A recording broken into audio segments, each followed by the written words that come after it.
Hey everyone, Sergio P here, and today we're talking about the behemoth of a light, the Strobe Pro or Godox AD600 Pro. I'll be using those two terms interchangeably.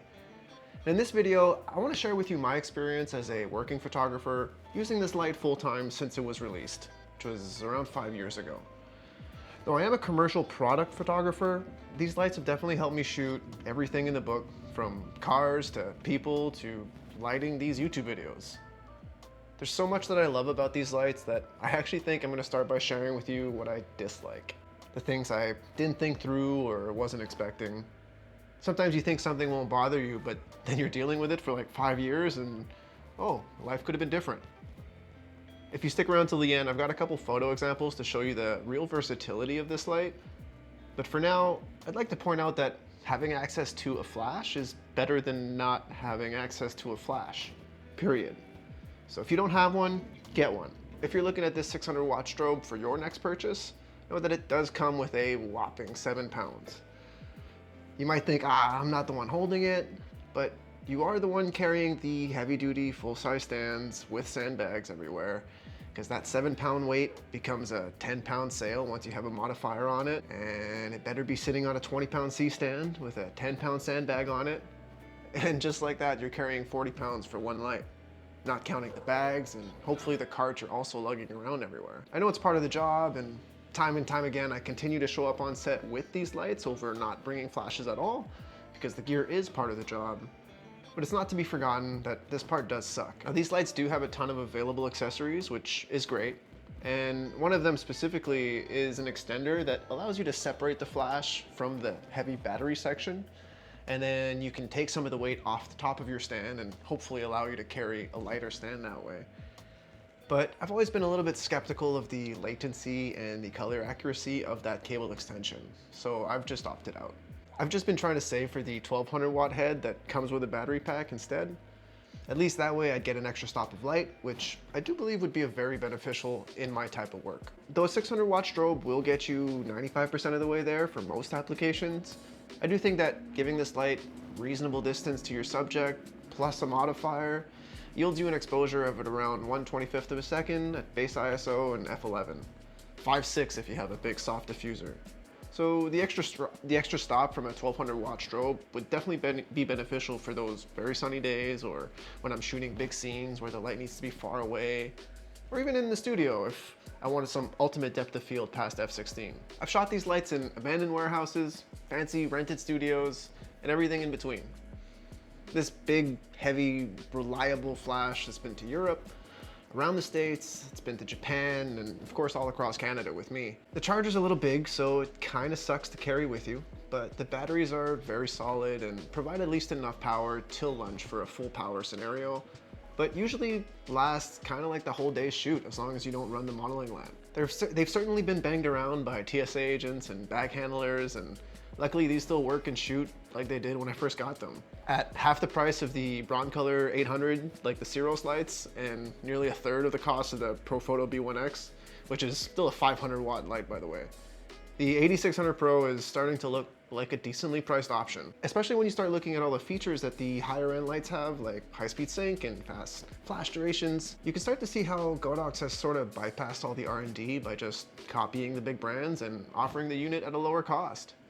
Now, I can't tell you that this is good for the industry as a whole, but I think that if you could buy yourself some Godox lights, you won't see much noticeable difference as an end user for 99% of those use cases compared to Profoto or Broncolor. Modifiers, however, are a different story. You can always mix and match from different brands if you get the right speed rings, but the Bowens Mount Godox lights have seemingly endless modifiers to choose from, but they can also be retrofit to shoot with your favorite Elinchro modifier, or Profoto Beauty Dish, or even the famous Broncolor P70s. I would note that these speed rings can sometimes be equal to the cost of the modifier that you're putting on the light, so just do your research. I did a video last week about all the favorite light modifiers for these flashes, especially for my use case in product photography.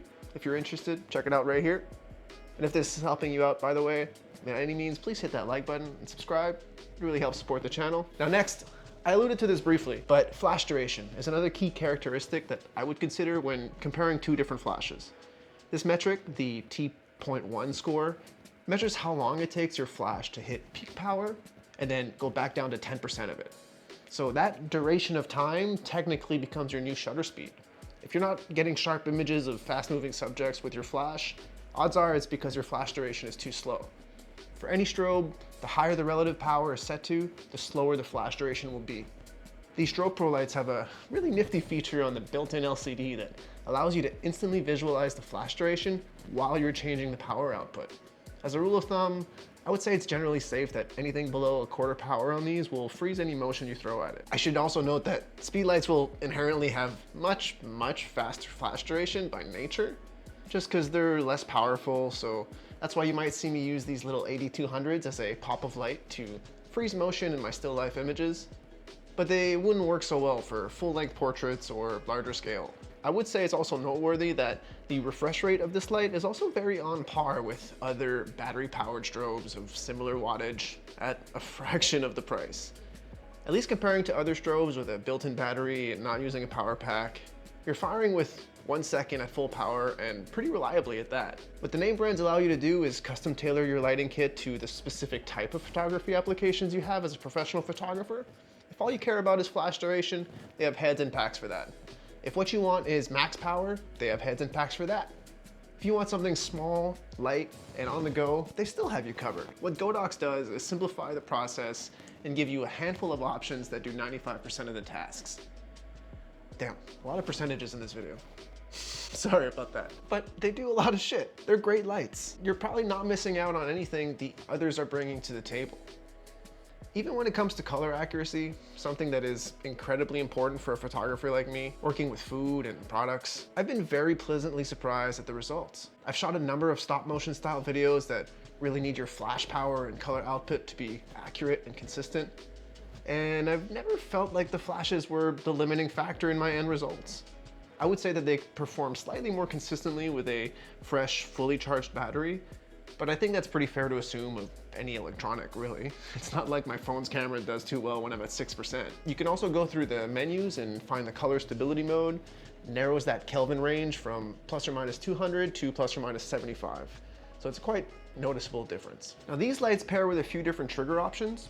I had the flatter one that looks like the Elechrome one before, and I had the original version of this one that looks like the Profoto's trigger. I like the features that this one gives you specifically. If you're dealing with multiple lights, Profoto sells theirs for $400 and this one's $100. It lets you turn high-speed sync on and off, toggle your modeling lamps, and you can set every light to different channels, even set some to TTL and others to manual if that fits your fancy. And it's got this lit up button here that lets you fire the flashes without taking a frame. It's great for when you're just setting up.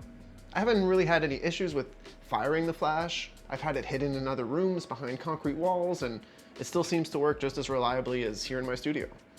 Also, I was using my Canon trigger for the longest time on this Fuji because I hadn't bothered replacing it when I sold off my Canon equipment. And the triggers will work on different bodies. It's a hot shoe mount. But I did notice that it'll fall asleep, so to speak. Like it would time out while I was shooting as if it wasn't connected, even though it would fire the flashes and work otherwise. Every 5 minutes or so, I would end up having to manually fire the flashes from the trigger in order to wake it back up. But otherwise, it works fine. If you find one used on Marketplace or something, feel safe knowing you can still pick it up for your system.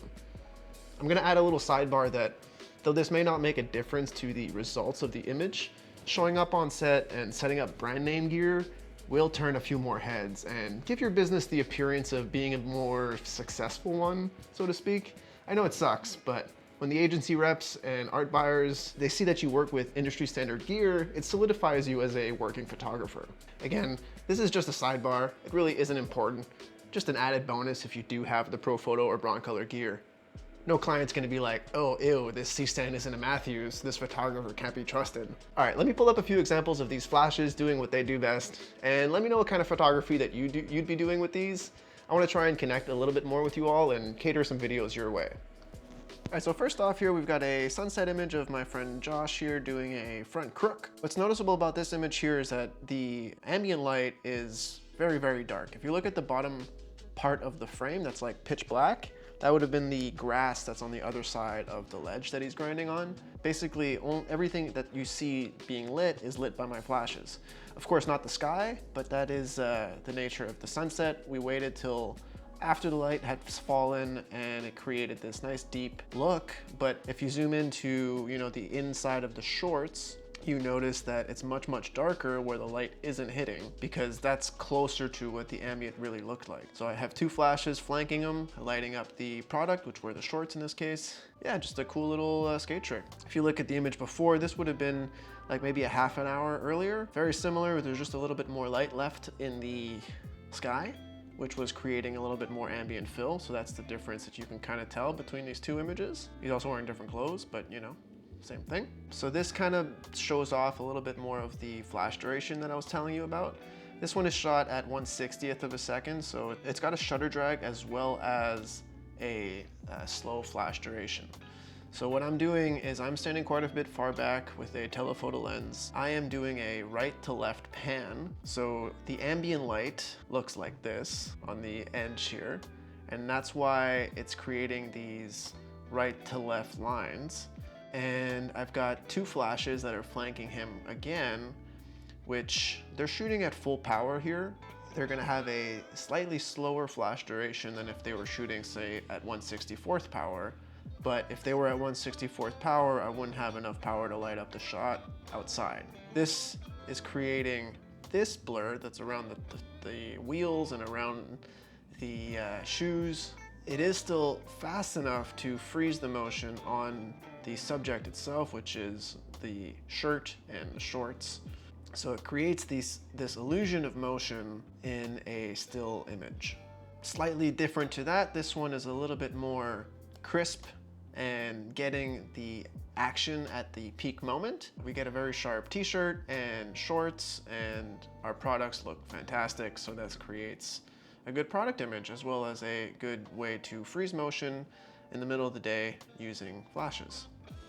Next, if we look at the Putin example here, you'll notice how consistently the light output is from image to image. I think there's like 15 or 20 images in this one. It's definitely not perfect. Oh, I actually don't even think this is the final image or the final version of this image, but just to show an example here that it can very much be done to shoot with the same flash and know that it's going to be reliable enough in output across a range of images. Yeah, I like how this one turned out. What do you think? And there we go, guys. If you made it this far in the video, thank you so much. I really do appreciate it. I appreciate you spending some time here with me. I'm going to recommend you click on this link if you want more gear reviews like this one from a biased working photographer's perspective. And check out this full behind the scenes video here if you want to see these lights in action. Thanks again for watching, everyone. Like this video if you liked it, comment if you have any questions, and subscribe for more videos every single week. I'll catch you guys in the next one. Peace.